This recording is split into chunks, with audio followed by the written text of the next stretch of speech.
오늘 본문 1절에 그날 밤에라고 오늘 시작하고 있습니다. 특별히 오늘 에스더의 말씀에서 보면 하나님께서 이렇게 저렇게 했다라고 시작하지 않고 어제도 우리가 나누었듯이 3일 제3일에 또 오늘은 그날 밤에 마치 우리가 읽어보면 우연히 이 일이 일어난 것처럼 이렇게 기록되어 있지만 이 모든 것이 다 하나님의 그 섭리 안에서 이루어졌다라고 하는 것을 우리가 기억해야 될 것입니다. 그날 밤에라고 하는 것은 모르드게가 왕후가 베푼 잔치에 참여하였다가 돌아오는 길에 왕궁 앞에 서 있는 그 모르드게를 발견하게 되죠. 그래서 모르드게를 보면서 기분이 언짢았어요. 그래서 언젠가는 그 모르드게를 꼭 죽여야 되겠다. 그리고 서둘러서 그를 매달아야 되겠다 하는 생각에 50규빗 되는 장대를 세우게 됩니다. 그리고 오늘 성경에 그날 밤이라고 하는 것은 바로 그 장대를 세운 날 밤에 이런 뜻이겠죠. 어찌 보면 하만은 모르드게를 죽일 준비가 되어 있었지만 여기 그날 밤이라고 하는 것은 하나님께서 계획하신 그날 밤에는 반대로 모르드게와 또 함께한 유다 백성들을 하나님께서 구원하실 계획을 이제 실행하신다. 이런 표현으로 읽혀집니다. 언제나 그렇듯이 하나님의 본심은 그의 택하신 백성들을 구원하시고 그들에게 복과 은혜를 주시기 위해서 예비해 놓으신 것들이 있어요. 성경에도 보면 우리 자녀들을 위해서는 하나님의 영을 그 자녀들에게 부어주실 것이고 예비된 복을 주실 것이다. 이런 내용이 있고 우리가 눈물의 골짜기로 다닐지라도 항상 그곳에 샘이 있게 하셔서 하나님께서 우리를 구원하시고 생명을 연장시켜 주시고 우리에게 도움을 주신다. 우리가 날마다 읽는 성경에는 이러한 말씀들이 즐비해요. 그래서 사실은 어려움을 당할 때도 우리가 걱정할 것이 없어야 되는데 마치 우리는 하나님이 안 계신 것처럼 살아가는 사람들이 꽤나 있어요. 그 사소한 문제로 인해서 고민하고 고통스러워하고 힘들어하고 사실 우리는 그 문제에 대해서 해결할 능력이 없으면서도 그걸 가지고 어떻게든지 해결해 보려고 노력해요. 제일 현명한 것은 하나님께 그 문제를 맡겨드리면 되는데 이미 하나님께서는 구원하실 계획, 우리를 도우실 계획을 세워놓으시고 그 일이 우리에게 벌어진 것을 충분히 이해하시고 알고 계시다라고 하는 것이죠.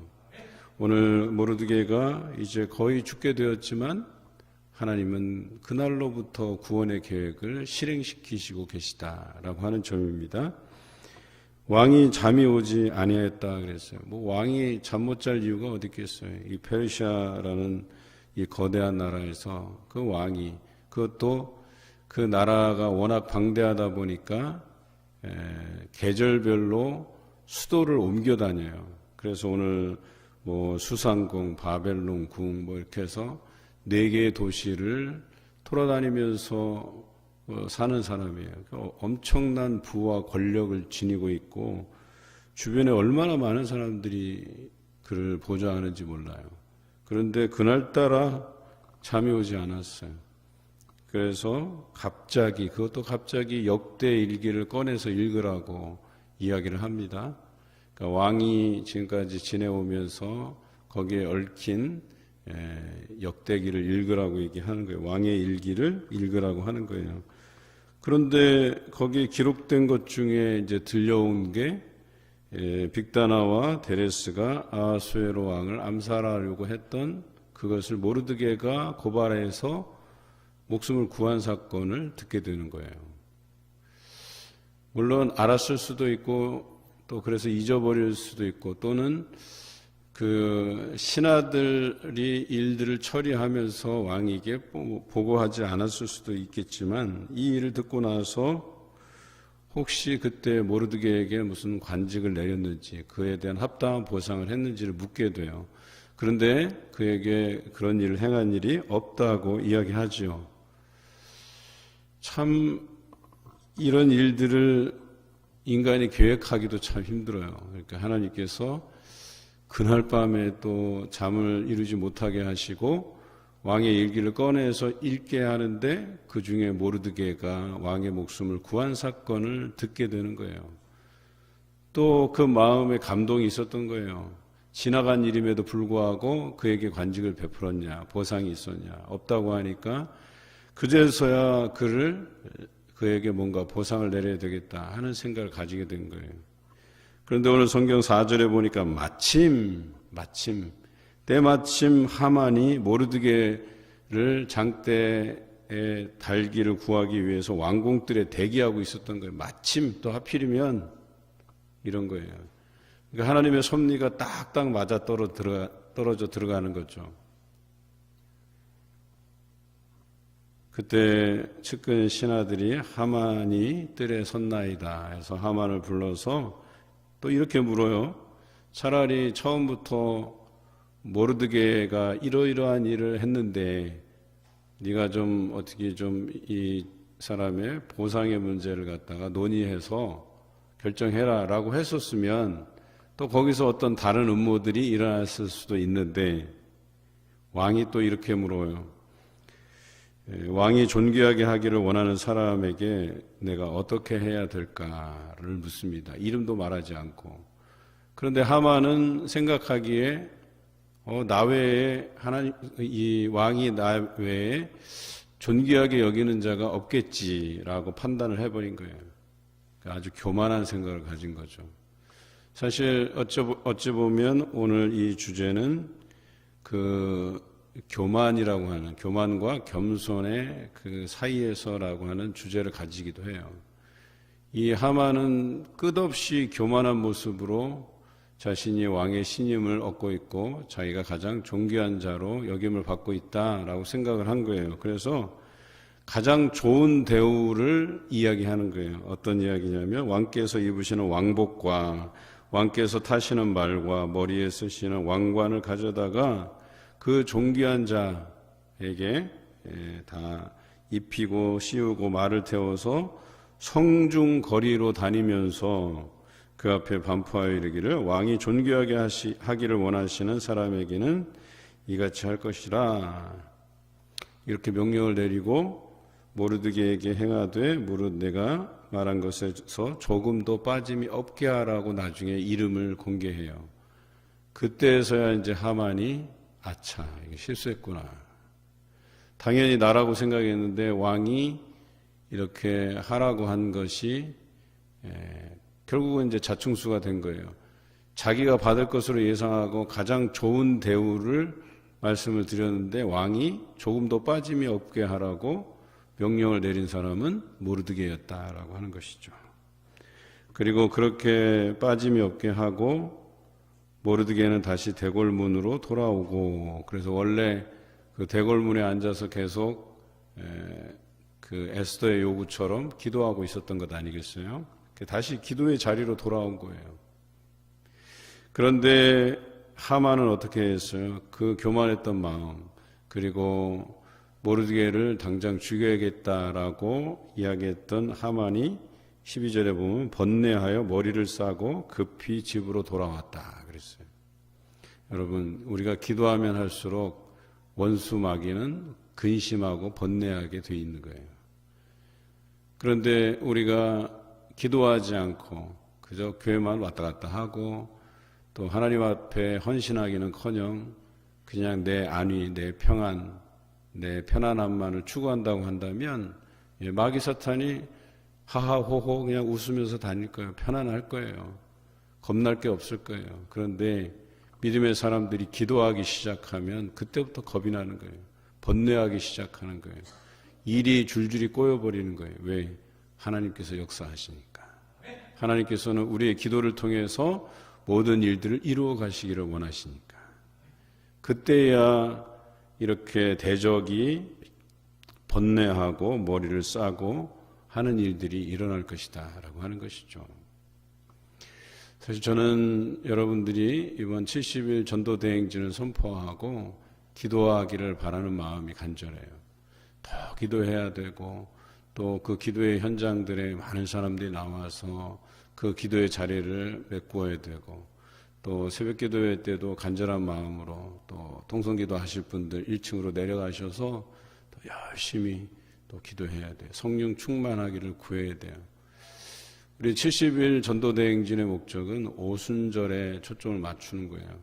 그래서 오순절을 지나서 그 오순절 이후에 제자들이 성령의 충만함을 받고 예수 그리스도를 전하였던 것처럼 우리는 이 70일 동안 그 안에 이제 오순절이 포함되어 있잖아요. 그래서 50일이 지나서 성령 강림주의를 지나서 우리는 성령 충만함으로 전도할 수 있는 그 계기를 만들어 보자는 취지에서 만든 거예요.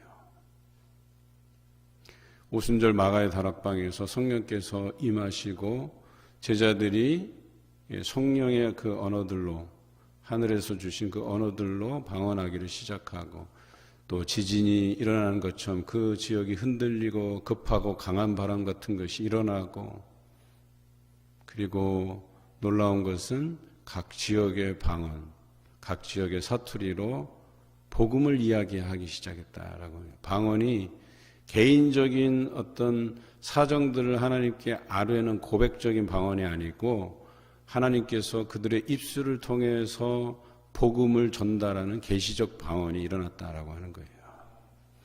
오늘날 우리 삶 안에서 이런 계시적 방언들이 일어나야 되는 거예요.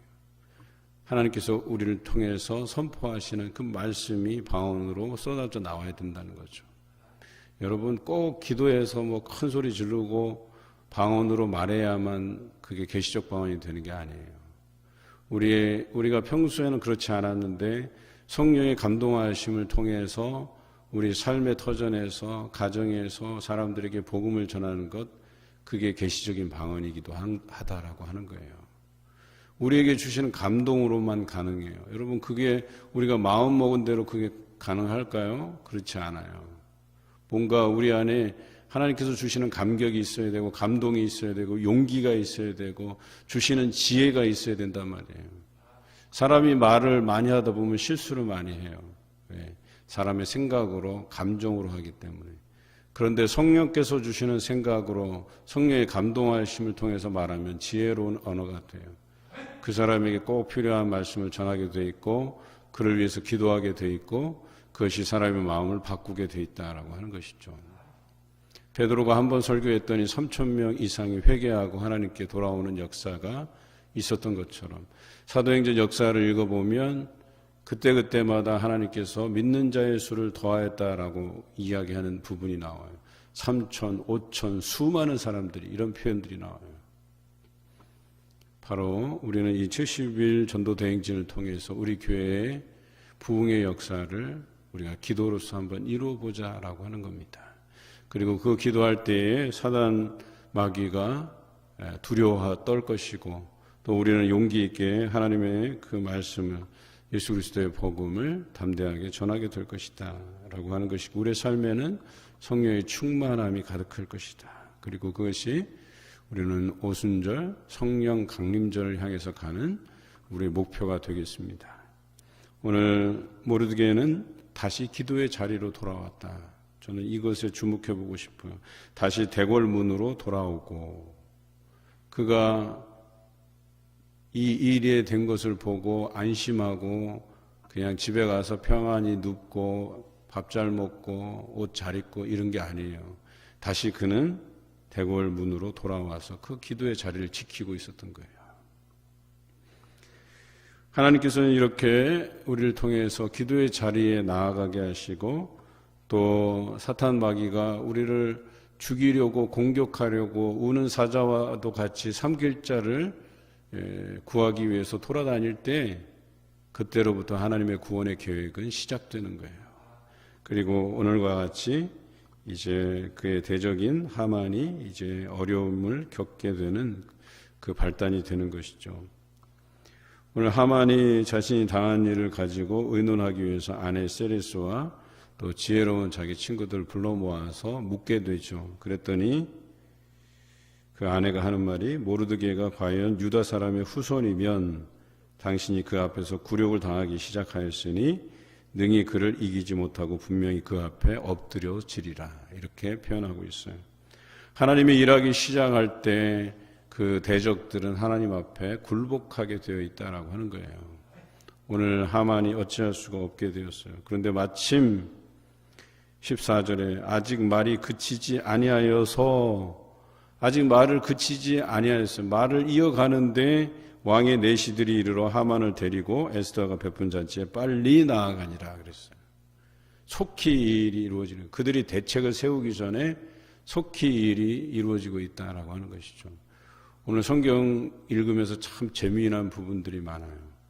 하필이면 그날 밤에 또 왕이 잠이 오지 않고 역대 일기를 또 읽게 하여서 거기에서 모르드게의 공적이 드러나고, 또 하필이면 마침 그 모르드게에게 그 공직을 내리려고 하만을 부를 참이었는데 하만이 마침 왕궁 바깥들에 이르러 있고, 그리고 질문도 모르드게를 결론적으로 말하지 않고 귀한 자에게 무엇을 하면 좋겠느냐라고 물어요. 그랬더니 하만이 또 이 교만의 극치를 달려요. 그러니까 자기 이 패망의 선봉이 이제 되고자 하는 거죠. 잠언에 보면 교만은 패망의 선봉이라고 하잖아요. 넘어짐의 앞잡이라고 얘기하잖아요. 그러니까 넘어지려고 하는 거예요, 이제 이게. 그랬더니 알고 보니까 모르드게에게 향한 왕의 지시였다는 걸 알게 돼요. 그리고 돌아와서 이제 작전회의를 짜는 거죠. 어떻게 하면 좋겠을까. 그런데 그 말이 마치기도 전에 마침 또 왕의 내시들이 와서 이 하만을 데리고 왕후의 잔치에 참여하게 되는 거죠. 우리가 이 결말을 우리가 알고 있어요. 아, 이제 죽었구나. 끝났구나. 이제 하만은 죽은 목숨이구나.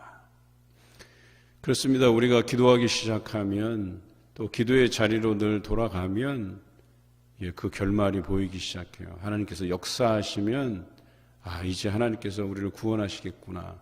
하나님께서 우리 교회를 앞으로 나아가게 하시겠구나. 우리 성도들의 그 영적인 무지, 또 영적인 게으름, 또 그것에서 벗어나겠구나. 하나님께서 일으켜 세우시겠구나. 우리는 그것을 목도하게 될 것이다. 보게 될 것이다. 또 하나님께서 그 교회를 수년 내에 부흥케 하시라고 하는 그 흔적들, 그것들이 우리에게 이제 보여지게 되고 그런 현상이 나타나게 될 것이다 라고 하는 거예요. 저는 신방하면서 참 많은 것을 느끼고 있어요. 우리 교우들이 얼마나 교회를 사랑하고 있는지, 하나님을 사모하고 있는지 그 마음들을 확인할 수 있었어요. 그리고 참 그런 사람들이 하나님의 귀한 일꾼으로 세워지면, 야, 하나님의 일들을 잘 감당하겠구나 하는 생각도, 그런 비전들도 보게 되었어요. 저는 우리가 이번 주일을 지나서 26일부터 우리 항존직 선거를 위한 특별 새벽 기도회를 선포하려고 해요. 2주간 우리는 기도하면서 우리 주변에 좋은 일꾼들을 이렇게 뽑으려고 해요. 하나님의 생각이 어디에 있는지를 우리가 한번 물어보려고 해요. 그리고 하나님께서 우리에게 감동을 주시는 대로 항존직 선거를 치르려고 해요. 여러분, 방법이 이렇다 저렇다 그 인간의 방법으로 되는 게 아니에요. 이렇게 하면 유리할 것 같고 저렇게 하면 불리할 것 같고, 여러분, 하나님의 일은 유불리를 따지는 게 아니에요. 하나님께서 귀하게 세우실 것이라는 그 확신이 필요한 거죠. 여러분들 안에서 내가 무엇을 할까를 고민하셔야 돼요. 기도하면서 어떻게 하면 좋은 일꾼을 세울까를 고민하셔야 돼요. 이기적인 마음들을 내려놔야 돼요. 분당 짓는 것도 내려놔야 돼요. 파벌 다 내려놔야 돼요. 내 가족이라 해서 아니에요. 하나님의 입장에서 바라보세요. 어떻게 하나님의 귀한 일들을 감당할지를 고민하세요. 그것이 여러분이 할 수 있는 하나님 앞에서의 최선의 방법입니다. 흔히들 정치인들이 선거할 때 하는 말이 있잖아요. 아무리 불리해도 여러분이 뽑으면 됩니다. 이런 이야기 많이 하잖아요. 하나님께서는 여러분들을 통해서 역사하시길 원하시고 여러분들이 기도하는 것을 통해서 이루시길 원하시는 거예요. 왜 이런 선거가 중요하냐면 뽑혀도 되고 안 뽑혀도 되고가 아니에요. 바깥에서 보는 시선, 물론 그것이 다가 아니지만 중요하기도 해요. 왜냐하면 표면적으로 볼 때 사람들은 일꾼이 뽑히는 것과 뽑히지 않는 것에 대한 큰 차이를 느껴요. 야, 저 교회는 기도 안 했나 보다. 저 교회는 뭔가 안에 문제가 있나 보다. 그래서 일꾼도 제대로 못 뽑는가 보다. 이런 이야기가 심심치 않게 들려요. 전에 있던 교회에서도 장로님들이 한 번도 안 뽑히는 일이 일어났어요. 실질적으로 그 안에서 보면 별 문제가 없는데 바깥에서는 흉흉한 소문들이 떠도는 거예요. 뭐 문제가 있나? 뭐 서로 사이가 안 좋은가? 그래서 거기는 올해 또 뽑아요. 이번엔 더 많이 신청을 했어요. 작년에는 5명, 올해는 7명. 물론 그것이 사람의 방법으로 되는 게 아니에요. 더 많이 뽑는다고 해서 더 많이 뽑히는 것도 아니에요. 하나님께서 역사하셔야 돼요. 우리는 그 하나님의 역사하심을 지혜로서 구하는 거예요. 기도로서 구하는 거예요. 그 일들이 우리 안에 일어날 때, 우리 교회를 위해서 기도할 때 하나님께서 역사하시는 거예요. 오늘 모르드게가 또 에스더가 유다 백성이 기도의 자리를 지키고 3일 동안 금식하면서 기도할 때에 놀라운 하나님의 구원의 역사가 시작되었던 것처럼 오늘 우리에게도 이런 기도의 모습이 필요할 때가 되었습니다. 오늘 우리는 이 기도를 통해서 여러분 삶에서 역사하시는 그 하나님을 날마다 경험해 가시기를 주님의 이름으로 기원합니다.